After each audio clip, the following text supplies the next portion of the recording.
Chapitre 12 d'El Alamein à Stalingrad, juillet-septembre 1942, écrit par Liam Dale. À l'été 1942, la Seconde Guerre mondiale faisait rage depuis près de 3 ans et ne montrait aucun signe de répit. Le conflit qui a commencé en 1939 lorsque l'Allemagne nazie a envahi la Pologne s'était maintenant étendu bien au-delà des frontières de l'Europe. Et alors que les puissances de l'Axe cherchaient à étendre leurs vastes empires, les champs de bataille de la guerre s'étendèrent de l'Afrique à l'Asie. Avec l'Allemagne, l'Italie et le Japon maintenant unis contre les Alliés, des combats avaient éclaté dans tous les coins du globe et la lutte se poursuivait à travers les continents déchirés par la guerre, tandis qu'en mer, des batailles navales étaient menées pour le contrôle des voies d'approvisionnement. Alors que l'Axe resserrait son étau sur les eaux auparavant tranquilles de la Méditerranée, le risque que les Alliés combattants en Afrique du Nord soient découpés devenait de plus en plus grand et l'avenir de leur offensive dans le désert occidental était loin d'être assuré. Les troupes italiennes et allemandes représentaient désormais une menace très réelle pour les intérêts britanniques en Afrique, car elles s'enfonçaient profondément dans le paysage désertique de l'Égypte, atteignant El Alamein, juste à l'extérieur du Caire. En un laps de temps très court, il ne restait plus grand-chose entre les puissances de l'Axe et le canal de Suez, qui était la voie vers les champs pétrolifères du Moyen-Orient. Si les Alliés voulaient avoir une réelle chance de victoire dans la Seconde Guerre mondiale, les batailles à venir pour sécuriser l'Afrique du Nord seraient absolument cruciales. Ironiquement, cependant, le leader de l'Allemagne nazie ne se concentrerait pas entièrement sur l'Afrique du Nord, car la détermination d'Adolf Hitler à détruire le communisme s'est avérée être plus forte que son désir de pénétrer en Égypte. Sur le front de l'Est, alors que les chars allemands avançaient de plus en plus en Russie, en juillet 1942, la bataille de Stalingrad était bien engagée. Face à un conflit acharné, Joseph Staline, le leader russe, a appelé à une grande guerre patriotique contre l'ennemi. Et avec toute la puissance de l'armée rouge soviétique à affronter, les troupes du Troisième Reich d'Hitler étaient destinées à être occupées pendant un certain temps. Et pendant ce temps, en Extrême-Orient, malgré les immenses gains territoriaux des alliés japonais d'Hitler, la marée qui avait jusqu'à présent été en faveur de l'Axe commençait lentement à se retourner contre eux. En mer, la bataille de Midway, qui s'est déroulée en juin 1942, s'est avérée être une victoire cruciale pour les Alliés dans le théâtre de guerre du Pacifique. Les Américains avaient causé des dommages irréparables à la flotte du Japon, stimulant les soldats américains qui étaient maintenant prêts pour leur première offensive dans les îles Salomon. Le continent africain avait été un champ de conflit entre les empires occidentaux bien avant le déclenchement de la Seconde Guerre mondiale, et alors que des colonies européennes étaient établies à travers le continent au début du XXe siècle, il ne restait plus grand-chose que les habitants autochtones pouvaient appeler leurs propres. Les derniers États indépendants étaient la petite République du Libéria à l'ouest et l'ancien royaume d'Éthiopie à l'est. Mais dans les années 30, lorsque le climat en Europe est devenu de plus en plus instable et que de nouveaux dirigeants assoiffés de pouvoir ont émergé, l'autonomie de ces pays serait également menacée. Le dictateur italien Benito Mussolini rêvait de transformer l'Italie en une nation grande, respectée et crainte à travers le monde et voulait créer un nouvel empire romain, une idée très célébrée par ses partisans. Suivant l'exemple romain, Mussolini s'efforcerait de répéter ce qui avait été fait 2000 ans plus tôt, en plaçant la Méditerranée et l'Afrique du Nord sous la sphère d'influence italienne une fois de plus. Il a commencé par consolider le pouvoir en Libye, forçant sans pitié la migration de milliers de Libyens et ne montrant aucune pitié à ceux qui s'opposaient à son nouveau régime. Il a ensuite tourné son attention vers l'Afrique de l'Est, où la Somalie italienne et l'Érythrée étaient déjà sous son règne, et voyant l'avantage de relier ces deux pays en 1935, il a envahi le royaume d'Éthiopie. Le pays, alors connu sous le nom d'Abyssinie, a été rapidement vaincu et malgré le tollé de l'étranger, au printemps 1936, l'Afrique orientale italienne avait été établie sans opposition dans la première étape de la construction de l'empire de Mussolini. Au déclenchement de la Seconde Guerre mondiale, alors que les nazis balayaient l'Europe occidentale, écrasant le Danemark, la Norvège et les Pays-Bas avant de se diriger vers la France, Mussolini est devenu impatient de réaliser de nouveaux gains territoriaux. Avec une défaite française imminente en juin 1940, il a saisi l'occasion de profiter du conflit et a déclaré la guerre à la fois à la Grande-Bretagne et à la France. À ce moment-là, le leader italien avait jeté son dévolu sur l'Égypte et était particulièrement désireux d'obtenir l'accès au canal de Suez, qui était sous influence britannique. Le Suez était d'une grande importance stratégique car il reliait la mer Méditerranée à la mer Rouge, offrant un passage vers les riches champs pétrolifères du Moyen-Orient. Il fournissait également le lien océanique le plus court entre la Méditerranée et l'océan Indien, et avait été à l'origine important pour aider les puissances européennes à gouverner leurs colonies. Pendant la guerre, sa valeur dans l'équilibre des pouvoirs rendrait la possession du canal indispensable, et Mussolini a rapidement commencé à préparer l'avancée en Égypte, se précipitant pour déployer des troupes en Libye pendant que les Alliés étaient occupés en France. Mais pendant que les Italiens se préparaient pour la bataille, les Britanniques n'avaient pas été inactifs. Un commandement du Moyen-Orient avait été mis en place au Caire en juin 1939, alors que les tensions s'intensifièrent en Europe et devaient être présidé par le général Archibald Wavell. Les Britanniques étaient au méfiant face à la menace que les Italiens pourraient représenter pour leur voie d'approvisionnement depuis un certain temps, et sur l'hypothèse qu'un conflit était imminent, Wavell avait ordonné à ses commandants de commencer à planifier des opérations immédiatement. Lorsque les Italiens se sont aventurés en Égypte en septembre 1940, les Britanniques étaient de près pour eux. Et bien que leurs forces du désert occidental soient numériquement plus faibles que l'opposition, non seulement ils empêcheraient les troupes de Mussolini d'atteindre le Suez, mais en décembre, les Alliés avaient réussi à repousser les Italiens en Libye. S'emparant de territoires précieux au fur et à mesure, en janvier 1941, la force du désert occidental avait atteint Tobrouk, et un mois plus tard, ils avaient pris la deuxième plus grande ville de Libye, Benghazi. Avec des ports vitaux perdus pour les Alliés et des milliers de soldats italiens maintenant prisonniers de guerre, il semblait que tous les espoirs de Mussolini d'un nouvel empire romain s'évanouissaient dans l'oubli. Adolf Hitler, entre-temps, a exhorté le dirigeant italien à tenir bon en Libye, car une victoire alliée en Afrique pourrait avoir de graves conséquences pour les plans qu'il avait pour son nouveau royaume, le Troisième Reich. Au début de 1941, les forces de l'Axe se rassemblèrent dans les Balkans en préparation de l'attaque contre l'Union soviétique, et Hitler craignait que si le conflit en Afrique du Nord prenait fin, les troupes britanniques pourraient être déployées en Grèce, dans la péninsule balkanique du Sud. Cela les placerait inconfortablement près des précieux champs pétrolifères de Roumanie, si vitaux pour la machine militaire de Hitler, et craignant que sa mission de vie de détruire le communisme puisse être perturbée, il a pris des mesures pour s'assurer que la guerre en Afrique du Nord se poursuivrait. En février 1941, le très entraîné corps d'Afrique allemand a été envoyé en Libye,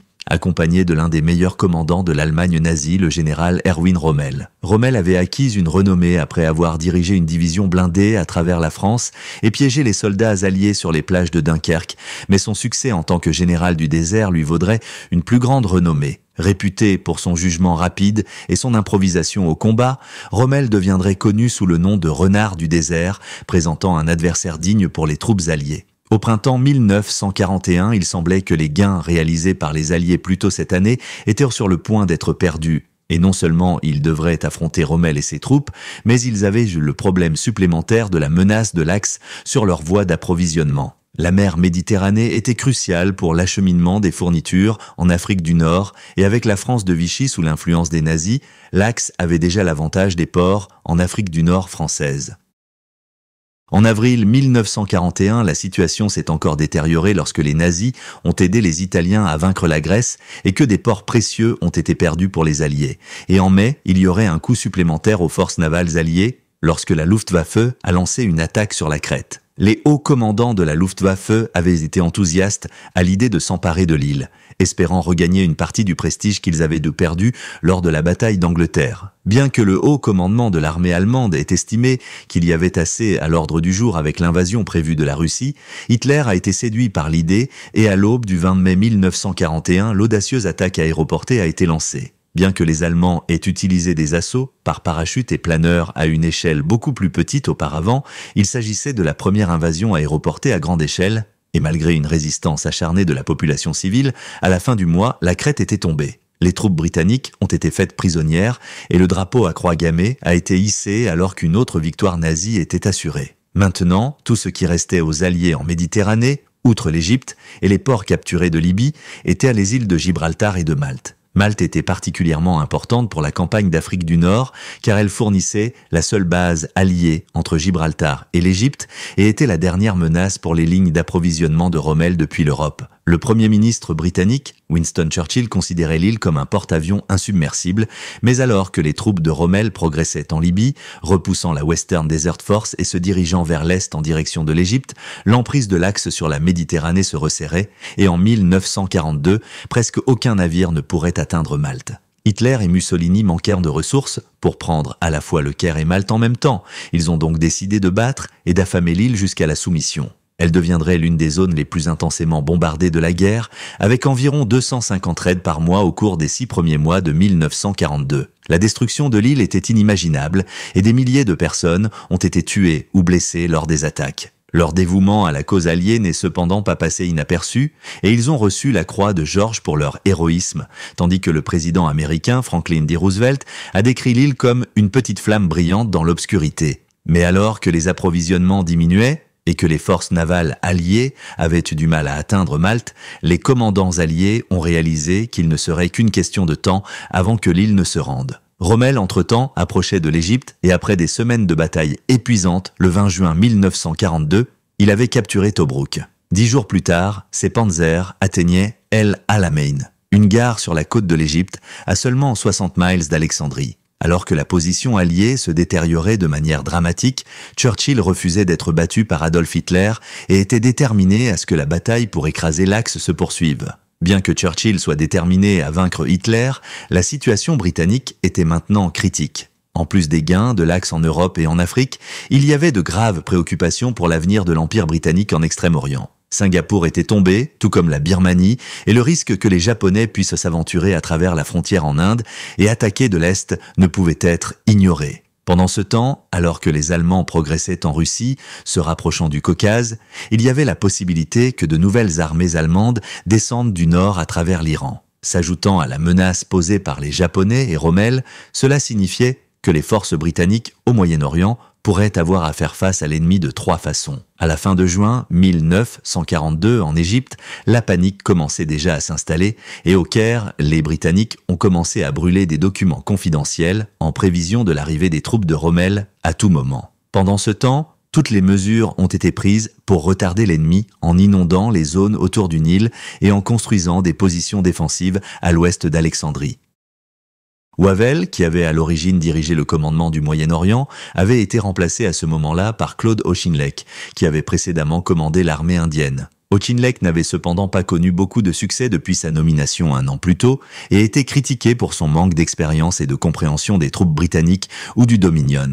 La Western Desert Force, qui avait maintenant changé de nom pour devenir la 8th Army, était composée de divisions de tout l'Empire britannique, y compris l'Afrique du Sud, l'Australie et l'Inde. La confiance que les commandants du Dominion et britanniques avaient en Auchinleck diminuait cependant à l'été 1942 et les relations étaient de considérablement tendues. Néanmoins, le sort de l'Égypte reposait maintenant entre leurs mains et l'avenir d'Auchinleck dépendait de leur succès. La force aérienne alliée du désert jouerait également un rôle de premier plan dans la défense de l'Égypte, et lorsque Rommel a commencé l'attaque sur El Alamein, le 1er juillet 1942, il causerait des dommages considérables aux unités avançant. Les avions de la RAF ont fortement bombardé les routes d'approvisionnement déjà fragiles, et tandis que les colonnes mobiles britanniques attaquaient de l'ouest et du sud, bientôt les hommes de Rommel étaient épuisés et à court de fournitures. Le 4 juillet, le commandant a pris la décision de passer à la défensive et l'avance allemande a été arrêtée. Pour Churchill, ce n'était pas suffisant. Il a exhorté Auchinleck à attaquer à nouveau et à éliminer la menace de l'Axe, mais les défenses de Rommel ont tenu bon. Et alors que les batailles se poursuivaient tout au long de juillet, à la fin du mois, le commandant britannique n'avait d'autre choix que de mettre fin aux opérations offensives. L'échec a confronté Churchill à un moment particulièrement difficile car il était sur le point d'informer le dirigeant soviétique Joseph Staline qu'une invasion anglo-américaine de l'Europe ne serait pas possible tant que la campagne africaine n'aurait pas été conclue. Staline combattait l'Allemagne nazie depuis juin 1941 et alors que les Russes luttaient désespérément pour arrêter l'avance des troupes d'Hitler, le dirigeant soviétique mettait la pression sur Churchill pour ouvrir un second front depuis un certain temps. Alors que Staline espérait une invasion de l'Europe occupée, les commandants britanniques avaient cependant conclu qu'une invasion alliée du nord-ouest de l'Afrique, où la France de Vichy détenait des territoires au Maroc, en Algérie et en Tunisie devrait être la priorité. Cela améliorerait le contrôle naval de la mer Méditerranée et aiderait à préparer le terrain pour une invasion de l'Europe du Sud d'ici 1943. Bien que les Américains n'étaient pas aussi enthousiastes que leurs homologues britanniques, Roosevelt a soutenu Churchill lorsqu'il a suggéré l'invasion de l'Afrique du Nord. Néanmoins, avec l'Égypte toujours menacée, la position alliée dans la région était précaire pour le moins. Craignant que Staline ne soit mécontent des arrangements alternatifs, Churchill a décidé de faire escale au Caire sur le chemin de Moscou, début août 1942, déterminé à apporter des changements au commandement du Moyen-Orient. À ce moment-là, le moral parmi ceux de la 8e armée s'était considérablement dégradé et avec des plaintes circulant à propos d'Auchinleck, Churchill a décidé qu'il devrait être remplacé par le général Harold Alexander.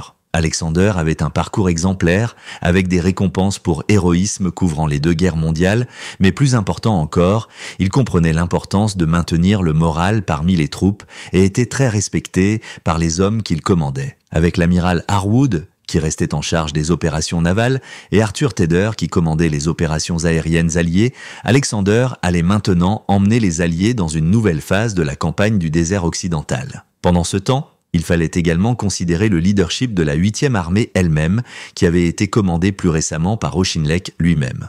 Churchill tenait à ce que l'un des commandants de corps de la 8e armée, le lieutenant-général William Gott, assume ce rôle, mais lorsque l'avion dans lequel Gott se rendait au Caire a été abattu par un as de la chasse allemande, Churchill a été contraint de repenser. Sir Alan Brooke, le chef de l'état-major général impérial, avait initialement recommandé que le lieutenant-général Montgomery, qui avait dirigé des troupes dans la bataille de France, commande la 8e armée, et bien que Churchill ait rejeté la suggestion plus tôt, avec la perte de Gott, il semble qu'il n'avait pas d'autre choix.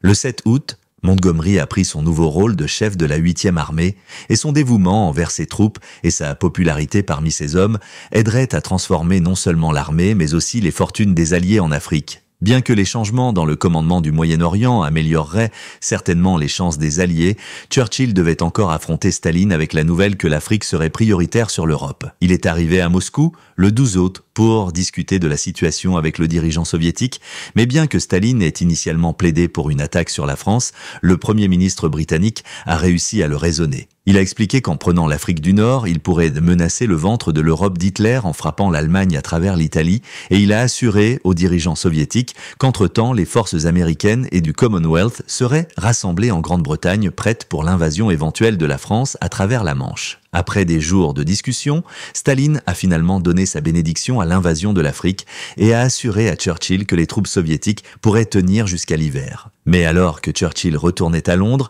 les nazis avançaient déjà sur Stalingrad et les soviétiques s'apprêtaient à affronter leur bataille la plus difficile à ce jour. Lorsqu'Adolf Hitler avait ordonné l'invasion de l'Union soviétique en 1941, il avait un certain nombre d'objectifs stratégiques qui comprenaient la prise de Leningrad au nord-ouest du pays, Moscou, la capitale de l'Union soviétique au centre, et Stalingrad au sud. Mais jusqu'à présent, la conquête de la Russie s'avérait plus difficile que le dirigeant nazi ne l'avait prévu, bien que les troupes d'Hitler aient atteint Leningrad en septembre 1941. Ceux qui défendèrent la ville avaient refusé de se rendre, et le siège de Leningrad se poursuivrait pendant 2 ans et demi. La bataille de Moscou, entre-temps, s'était terminée en janvier 1942 et avait été une victoire soviétique décisive. Bien qu'au cours du processus, plus d'1 million de soldats et de civils soviétiques aient été faits prisonniers ou tués. N'ayant pas réussi à capturer Moscou, Leningrad, Hitler avait maintenant placé tous ses espoirs sur la conquête de la ville, qui portait le nom du dirigeant soviétique Stalingrad. Stalingrad fournissait des routes de transport vitales entre la mer Caspienne et le nord de la Russie, et la prise de la ville couperait efficacement le transport des fournitures vers le nord. On espérait également que la capture de Stalingrad sécuriserait le flanc droit des armées allemandes alors qu'elles avançaient dans le Caucase, une région riche en pétrole et en minéraux et vitale pour la guerre d'Hitler contre les Alliés. Mais peut-être l'une des plus grandes raisons pour lesquelles Hitler avait attaqué Stalingrad était son importance pour le dirigeant soviétique. Staline avait joué un rôle dans la défense de la ville contre l'armée blanche en 1919, lorsque l'armée rouge se battait pour la survie du bolchevisme. Et lorsqu'il était arrivé au pouvoir en tant que dirigeant de la nation communiste dans les années 1920, il avait décidé de changer le nom de la ville, qui était à l'origine Tsaritsyn en Stalingrad pour célébrer son rôle dans la révolution russe. Ce symbolisme n'a pas échappé à Adolf Hitler, mais alors que le dictateur nazi était motivé par son désir de détruire le communisme, son état-major général voulait attaquer dans la direction de Moscou à nouveau, dans l'espoir qu'il pourrait écraser le reste des forces militaires soviétiques. Il y avait peu d'espoir de dissuader Hitler une fois que sa décision était prise. Cependant, et l'attaque sur Stalingrad et le Caucase, nom de code Opération Bleue, a pris le pas sur tous les autres plans militaires et devait commencer à la fin de mai 1942. Entre-temps, les soviétiques avaient reçu une forte indication du dernier stratagème nazi. Une mallette contenant les plans de l'opération bleue avait été découverte après qu'un avion allemand a été abattu au-dessus de la Russie. Mais alors que les généraux soviétiques examinaient les documents, Staline était convaincu que l'apparition des plans n'était rien de plus qu'un stratagème délibéré pour tromper les commandants de l'armée rouge et pour détourner les troupes soviétiques de la véritable cible qu'ils croyaient être Moscou. Pour l'instant, la protection de la capitale restait la priorité de Staline. Mais alors que les troupes nazies se préparaient pour l'avance, les véritables motivations de Hitler seraient bientôt claires. Un mois plus tard que prévu, le 28 juin 1942, l'opération bleue avait finalement commencé, et les troupes du groupe d'armées sud avançaient à travers les plaines désolées de Russie vers leur objectif. Les forces de l'Axe avaient été divisées en deux groupes, le groupe d'armées Sud-A, commandé par Wilhelm List et comprenant la 17e armée et la 1re armée Panzer qui avançaient vers le Caucase dans l'extrême sud. Pendant ce temps, le groupe d'armées Sud-B, qui comprenait la 2e armée du général Hans von Salmuth, la 4e armée Panzer et la 6e armée du général Friedrich Paulus, marchait vers l'est en direction de Stalingrad et de la Volga. Il y avait eu des préoccupations parmi les commandants nazis que la décision prise de mener 2 opérations simultanément mettrait à rude épreuve les lignes d'approvisionnement et mettrait en péril l'ensemble de l'offensive. Mais dans les premiers stades de l'avance, les progrès du groupe d'armée B vers Stalingrad se sont si bien passés que Hitler a décidé de faire quelques changements à l'ordre de bataille. Croyant que le groupe d'armée B n'avait plus besoin de la 4e armée Panzer, il a ordonné aux chars de se diriger vers le sud pour rejoindre les troupes qui avançaient sur le Caucase. Le changement de stratégie a entraîné un énorme embouteillage alors que les Panzers croisaient la route de la 6e armée motorisée et l'avance de Paulus a été retardée. Pendant que la 6e armée attendait, les jours passaient, et l'effet de surprise s'évaporait. Avec l'accumulation de la circulation vers le sud, les soviétiques ont maintenant réalisé que la cible de la prochaine attaque de l'Axe était Stalingrad et non Moscou, et toutes les troupes disponibles ont commencé à se précipiter vers la ville pour préparer sa défense. Le général de l'armée rouge, Andrei Yeremenko, a été placé au commandement et a consolidé les forces qu'il avait sur la rive est de la Volga pour préparer leur approche. Mais une fois que le groupe d'armée B était prêt à avancer à nouveau, leur progression a été plus rapide que jamais et bientôt la 6e armée de Paulus avait atteint la rivière Don, qui se trouvait à seulement 40 miles à l'ouest de Stalingrad et de la Volga. Des combats acharnés ont éclaté alors que les soldats soviétiques de la région faisaient tout ce qu'ils pouvaient pour contrôler l'avance de l'Axe, mais tous leurs efforts se sont avérés vains. Le 21 juillet, plus d'une centaine de bateaux d'assaut ont commencé à traverser le Don, et en quelques heures, une tête de pont avait été établie sur sa rive est. Les soviétiques ont mis autant d'hommes qu'ils le pouvaient dans la marge de 40 miles qui séparait le Don de la Volga, mais bientôt les défenses russes s'effondraient, et il semblait que peu de choses se dressaient sur la voie de l'avance de l'Axe dans Stalingrad elle-même. Dans une tentative désespérée pour arrêter l'effondrement soviétique, Staline a ordonné que chaque granule de sol russe soit défendu jusqu'à la dernière goutte de sang, menaçant ceux qui battaient en retraite de mort. Pendant ce temps, toute personne assez forte pour tenir un fusil a été envoyée pour défendre la ville, et les civils ont été ordonnés de creuser des tranchées et des fortifications autour de ses périphéries. Personne n'était exempt de l'effort pour sauver Stalingrad, et les femmes et les enfants travaillaient aussi dur que les soldats pour empêcher les nazis de prendre leur ville. Cependant, à la fin du mois d'août, la bataille allait devenir plus difficile que jamais, alors que l'armée de l'air allemande, la Luftwaffe, commençait son attaque depuis les cieux. Alors que la ville était réduite en décombres et en ruines, les troupes de l'Axe se rapprochèrent de plus en plus et bientôt la pointe de la 6e armée avait atteint une section de la Volga au nord de la ville. Au début de septembre, Stalingrad était encerclé sur 3 côtés et la véritable bataille allait commencer. 2 mois après le début de l'offensive, les limites de la ville ont finalement été pénétrées par les troupes de Paulus et les forces de l'Axe ont pénétré dans la ville en une douzaine de points. Peu de temps après, les nazis ont coupé la ligne de chemin de fer qui traversait la Russie de Stalingrad à Moscou, détruisant l'une des routes d'approvisionnement les plus importantes du pays. Les troupes et les fournitures ne pouvaient de maintenant atteindre Stalingrad qu'à travers la Volga, derrière la ville. Alors que la situation se détériorait, Staline a ordonné à l'un de ses plus grands commandants, le général Zhukov, de quitter Moscou et de se diriger vers le sud pour coordonner la défense de Stalingrad. Pendant ce temps, le général Vassili Tchouikov, qui avait repoussé l'attaque nazie alors qu'ils avançaient à travers le Don, a été placé à la tête de la 62e armée russe, qui était maintenant responsable de la tenue de Stalingrad.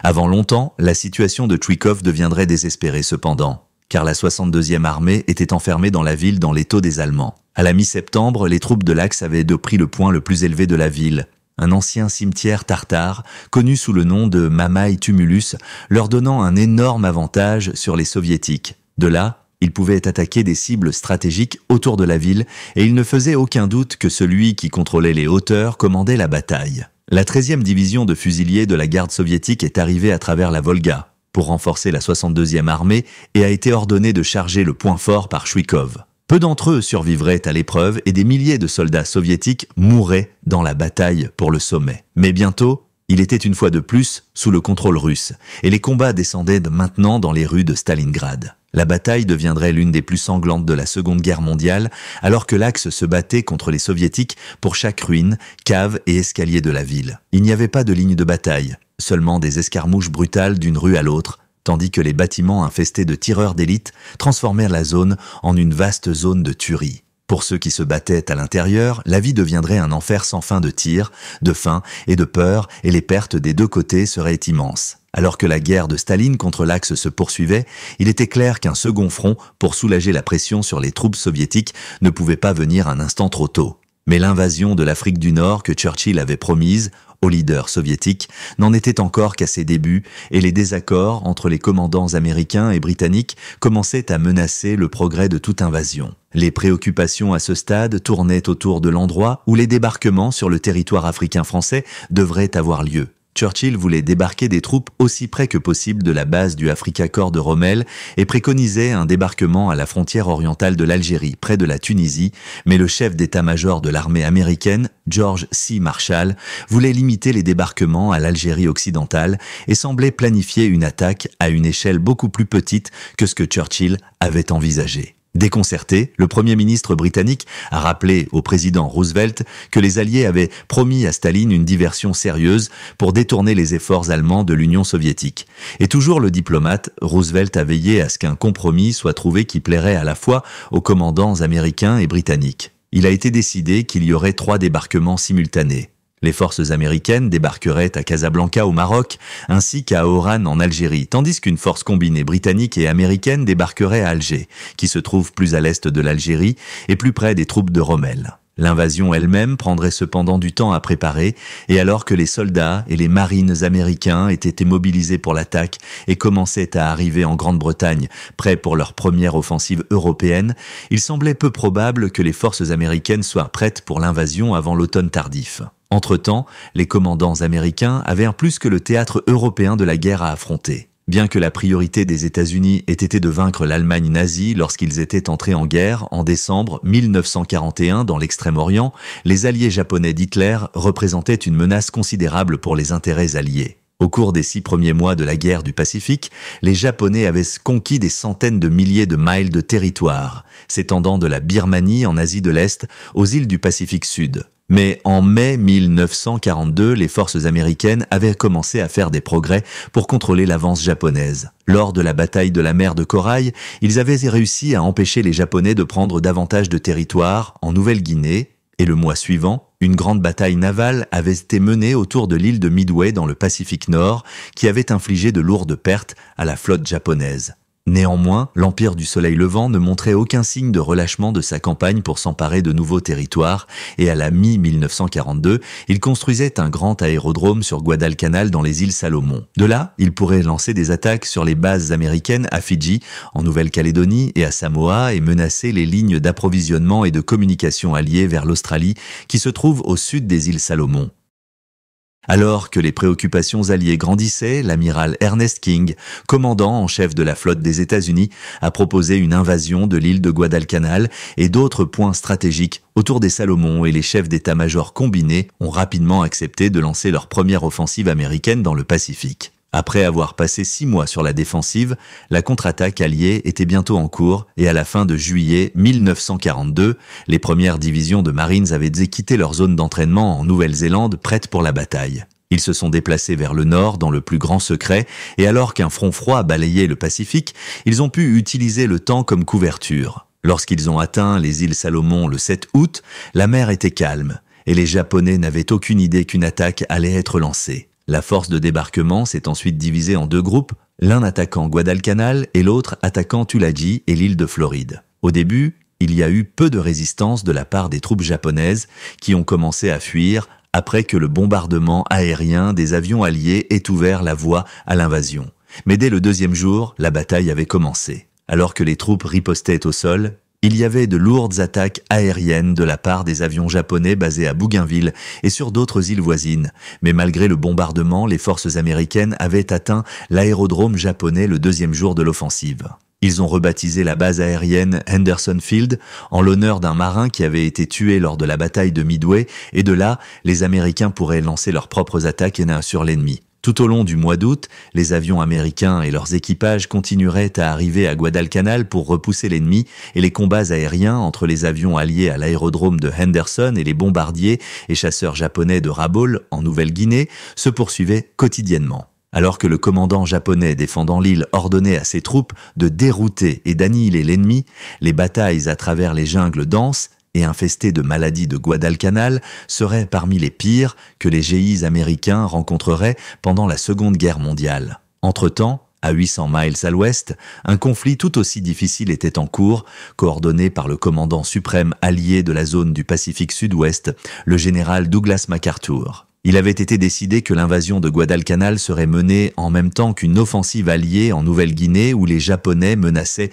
de s'emparer à nouveau du territoire. Des leçons avaient été tirées de la bataille de la mer de Corail et plutôt que de lancer une invasion amphibie, cette fois les Japonais ont décidé de monter une attaque terrestre à travers les imposantes montagnes Owen Stanley à la fin de juillet. Leur cible était une ville stratégique sur la côte sud de la Nouvelle-Guinée du nom de Port Moresby. Et de là, ils pourraient lancer d'autres attaques sur le nord-est de l'Australie. Les Japonais avaient déjà infligé de sévères bombardements à l'Australie et MacArthur, qui était renommé pour sa détermination, décida de lancer une audacieuse contre-offensive qui garantirait la protection du pays contre d'autres attaques. Si les Japonais osèrent de s'aventurer à travers les montagnes Owen Stanley, les Alliés le feraient aussi, et MacArthur ordonna aux troupes aguerries de la 7e division australienne, qui étaient revenues de la lutte contre les troupes de Rommel en Afrique plus tôt dans l'année, de s'aventurer profondément dans la jungle pour repousser les envahisseurs japonais. La piste qu'ils ont suivie était la piste de Kokoda, et elle les emmènerait à travers certains des terrains les plus dangereux du sud du Pacifique. À travers des marécages infestés de maladies,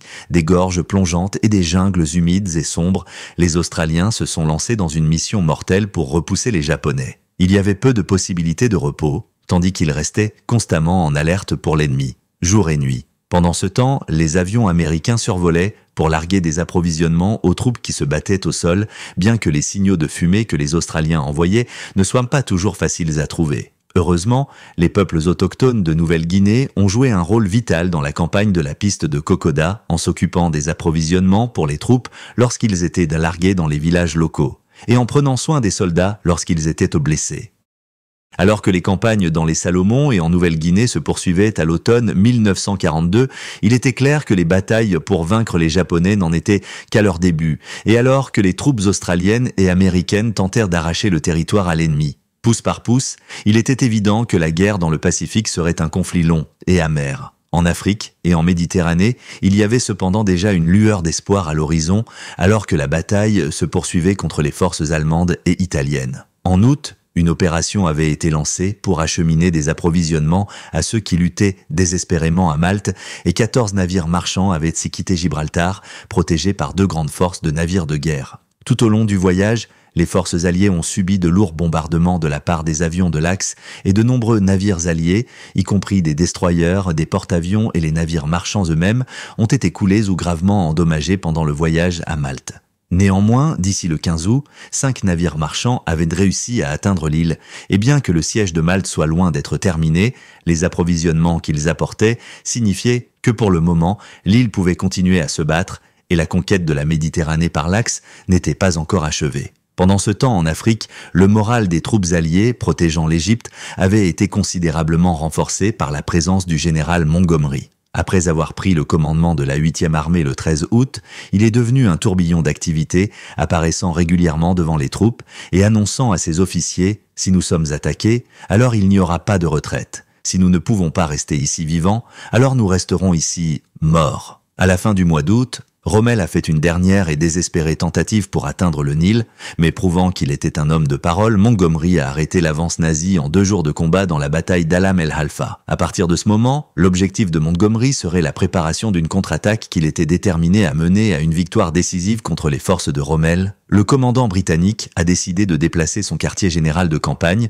plus près du poste de commandement de l'armée de l'air pour mieux coordonner les opérations combinées, afin que l'armée, la marine et les forces aériennes puissent mener leur bataille de manière unifiée et concentrée. Son objectif était de priver Rommel de la force de résister à la 8e armée lorsqu'ils lanceraient leur contre-attaque, et il a ordonné à l'armée de l'air alliée de détruire chaque bande ennemie qu'il pourrait trouver dans la Méditerranée orientale, ainsi que de bombarder les routes maritimes vers le front de Rommel. Le commandant britannique a également concentré les frappes aériennes sur les ports ennemis en Afrique du Nord, de sorte que si les approvisionnements parvenaient à passer, il trouverait pratiquement impossible de décharger les navires à leur arrivée. Pendant ce temps, de Benghazi à El Alamein, il y avait des bombardements réguliers des troupes de Rommel. L'effort combiné a eu le résultat escompté, et en moins d'1 mois, moins de la moitié des approvisionnements de Rommel arriveraient. Bientôt, la situation serait inversée en Afrique du Nord, et tandis que les préparatifs se poursuivaient pour l'invasion de l'Afrique du Nord-Ouest, l'axe serait bientôt confronté à une attaque sur 2 fronts. Rommel savait pertinemment que les forces du Commonwealth britannique seraient bientôt assez fortes pour lancer une offensive contre son armée, et son seul espoir était maintenant que les forces allemandes, qui combattaient dans la bataille de Stalingrad, puissent rapidement vaincre les troupes soviétiques. Les Allemands, avançant à travers le Caucase, pourraient alors menacer l'Iran et le Moyen-Orient et attirer les troupes britanniques loin de sa ligne de front. Mais les espoirs de Rommel seraient tous vains, car à Stalingrad, les Russes préparaient une contre-attaque mémorable, et à l'approche de l'hiver 1942, les vents de la guerre étaient sur le point de tourner.